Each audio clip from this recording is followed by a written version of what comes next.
right, guys, are you ready to find out what happens to Cyrano and Christiane and Roxanne? So we left off on page 437 last time. You should have read page 437 to 446 for today. So I'm going to kind of tell you what happened in these pages. Okay, so remember, page 437 where we left off, remember Christian had said to Cyrano, I don't need your help anymore. I can win her myself. And so he started to talk for himself. And remember, he couldn't think of anything to say except, I love you, and I love you so, and I adore you. And she got mad at him because it wasn't saying anything poetic. So she went to the house and slammed the door, right? So then Christian's like, Cyrano, help me. I need your help. I need help. And Cyrano's like, nope, not I. Sorry, buddy. You said you wanted to be on your own. And Christian continues to beg. Christian's like, Cyrano, please, I need your help. I can't live unless you help me. And she has to love me right now. And Cyrano's like, well, what makes you think that I can teach you right now at this very moment? And then Christian takes his arm. He's like, wait, look, she's up there. Remember, two-story, right? Balcony, and that's her bedroom up there. So they see the light come on. They see that Roxana's up there, and she's up there. And Cyrano's like, yeah, that's her window. And Christian's like, oh, I could just die. I'm gonna die. And Cyrano's thinking, he's like, well, it is pretty dark out here. Christian's like, yeah, what's your idea? And so Cyrano's like, okay, let's see what can be done. He's like, all right, you stand over there, where you can see her window, and I'll stand underneath the balcony. So Christian goes out a little ways, and Cyrano stands underneath the balcony, like hiding under the balcony, so that he can like say words to Christian. Christian can see and hear him, but Roxanne can't. So that's what their idea is that they're going to do. So Christian calls up there. He's like, Roxanne, but she doesn't hear. So Cyrano takes up a handful of pebbles, of stones, and throws it up at her window. Of course, that gets her attention. So she opens it. She's like, who's calling? And Christian is like, it's me. Roxanne's like, who? Christian is like, me. She's like, you again? And Christian's like, I have to tell you. And she's like, no, go away. You don't need to tell me anything. She's like, please let me tell you. She's like, no, you don't love me anymore. And so Cyrano starts whispering to Christian these things to say. And so Christian starts repeating the things that Cyrano is saying, and it's working.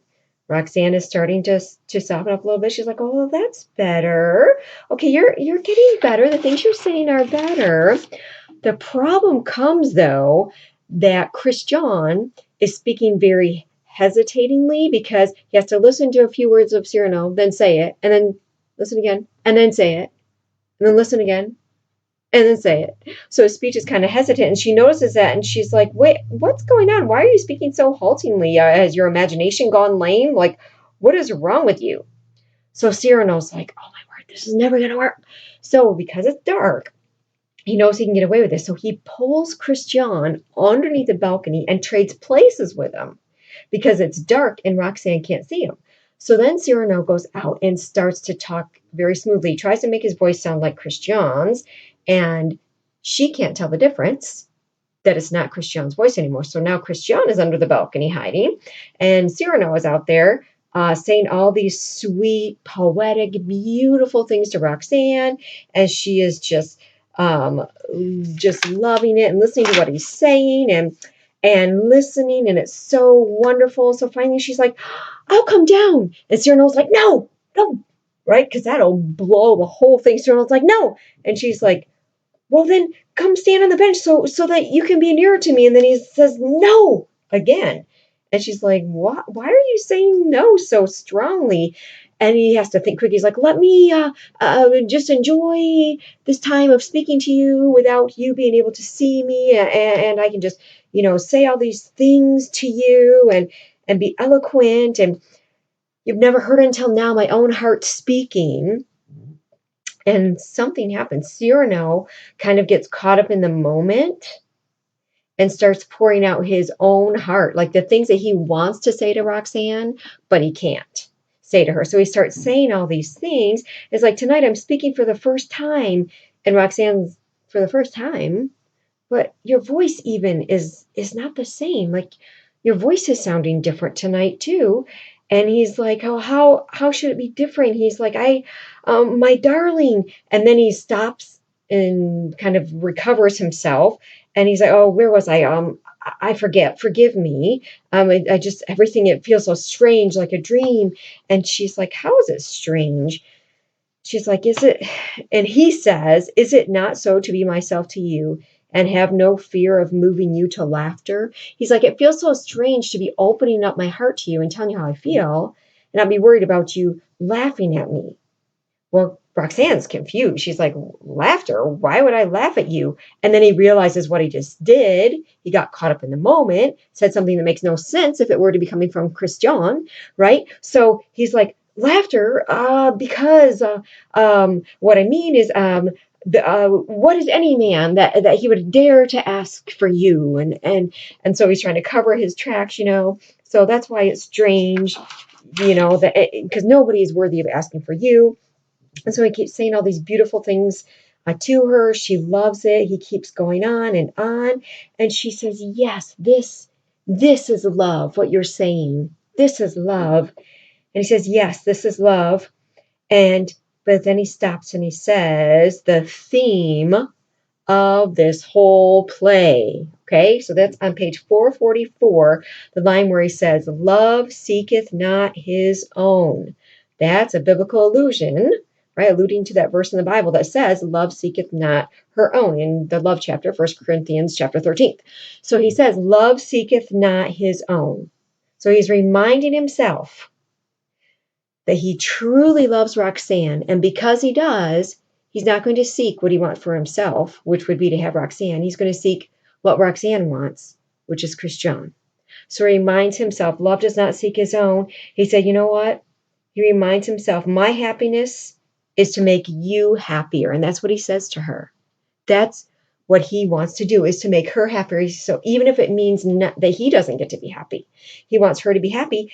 And he just wants to sometimes hear the distant laughter of her joy, to know that he made her happy. So that is true, unselfish love. And that's how he feels. And she's like, yes, I love you, and I'm yours, and you have made me thus. And so Cyrano's like, okay, just let me ask you one more thing. And Christian, who's hiding under the balcony, says, one kiss. And Roxanne heard it. And she's like, one? And Cyrano says to Christian, he's like, you.